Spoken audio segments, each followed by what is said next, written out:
monter sur un arbre. La La Bible dit que Zachée était riche. Peut-être son ventre était gros. Mais tellement on l'avait honni, on l'avait méprisé, on l'avait rejeté, qu'il est monté sur un arbre. Je vais voir Jésus. Quand Jésus est arrivé, il a dit, Zachée, dépêche-toi de descendre. Car il faut que je demeure dans ta maison. Les gens ont dit, comment lui va habiter chez un pécheur? Ouais, ça c'est une attitude qui confondait les gens. Jésus, quand il est entré dans la maison, il a dit, le salut est entré dans cette maison aujourd'hui. Car celui-ci, il n'a pas dit qu'il était un escroc. Il n'a pas dit celui-ci était un bandit. Il a dit celui-ci était un fils d'Abraham. Il est en train de dire, Zachée, il a droit à l'héritage, il a droit au salut. Ce n'est pas ce qu'il a fait qui est important. C'est ce qu'il était avant qui est important. Alléluia! Acclamons pour Jésus.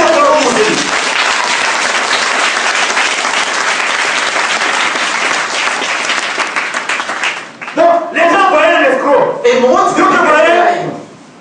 D'autres l'avaient rejeté. D'autres l'avaient méprisé. D'autres l'avaient traité de bandit. D'autres l'avaient traité de traître. Parce que quelqu'un, au moment de la colonisation, qui prenait l'impôt, les villageois, les gens le connaissaient comme un traître. Il a trahi.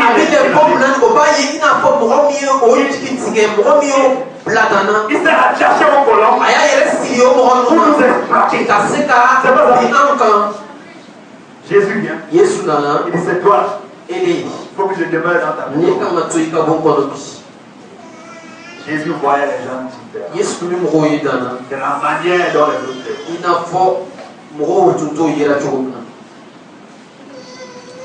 L'attitude de Jésus a certainement choqué même les disciples. L'attitude de Jésus, ça a choqué les dirigeants religieux. Ça a choqué les religieux. Jésus voyait les gens différents. Troisième cas, Marie de Magdala. Marie de Magdala était une prostituée. Imaginez une prostituée. Elle dit que en Israël, quand tu es prostituée là, d'abord on dit que tu es prostituée. Quand les gens te voient là, ils changent même de route. Quand on ne peut pas comprendre. Si on me voit à côté d'elle, on va croire que je suis en train de négocier le marché. Il faut que je garde une très grande distance.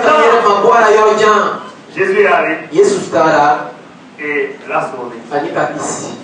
Alléluia! Jésus voyait les gens tels qu'ils étaient pour commencer. Jésus ne les voyait pas. Jésus ne se concentrait pas sur leur comportement. Il ne se concentrait pas sur leurs actes. Il ne se concentrait pas sur leurs paroles. Il ne se concentrait pas sur leur caractère.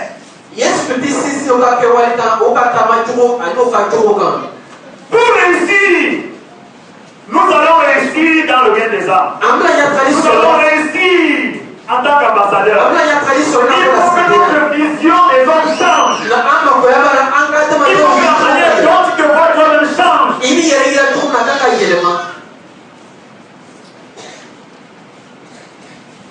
Zachée certainement été dépassé. Les gens étaient certainement en train de dire à Jésus, Jésus, tu ne t'es pas trompé d'adresse. C'est effectivement c'est Zachée que tu parles. Même quand les disciples le suivaient là. Jésus a commis une erreur. Donc tout à l'heure il va changer. Jésus est allé tout droit chez Zachée. Au grand étonnement de tout le monde. Pourquoi? Parce que Jésus voyait l'image de Dieu. Jésus voyait l'image de Dieu. Jésus voyait que ça, c'est un homme créé à l'image de Dieu. C'est parce qu'il a été coupé de Dieu qu'il se comporte comme il se comporte. Est-ce que tu te vois comme étant l'image de Dieu? Est-ce que tu te vois comme Dieu te voit? Aujourd'hui, la société est devenue trop négative. Et nous, les enfants de Dieu aussi, nous sommes sortis de cette société négative avec un héritage négatif. Nous continuons à regarder les gens, nous nous regardons nous-mêmes selon nos péchés et nous nous regardons les autres selon leurs péchés.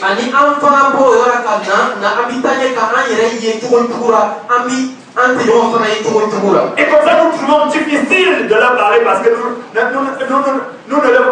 trouvons que c'est difficile pour eux de croire.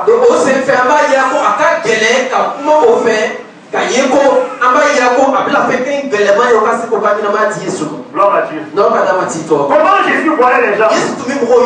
Deuxième point. Jésus voyait les gens tels qu'ils vont devenir après qu'ils seraient morts à la croix pour leur péché. Jésus voyait les gens tels qu'ils vont devenir après qu'ils seraient morts à la croix pour leur péché.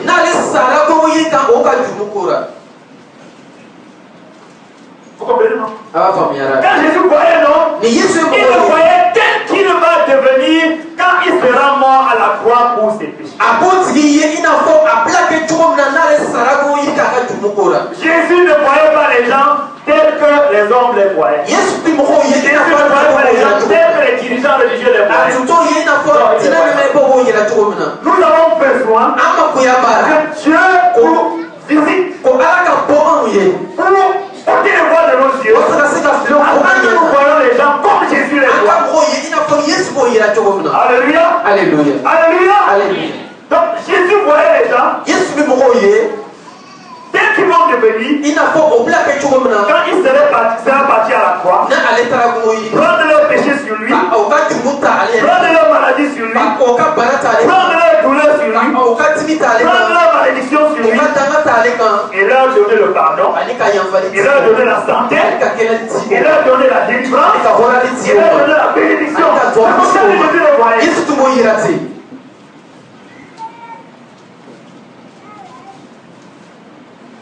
C'est comme ça que Jésus le voyait. C'est comme ça que nous devons voir les hommes. Gloire à Dieu. Gloire à Dieu. Donc, Jésus voyait les hommes avec les yeux de la foi. Il avait un regard d'espérance. Lorsqu'il regardait quelqu'un, il regardait la personne avec espérance.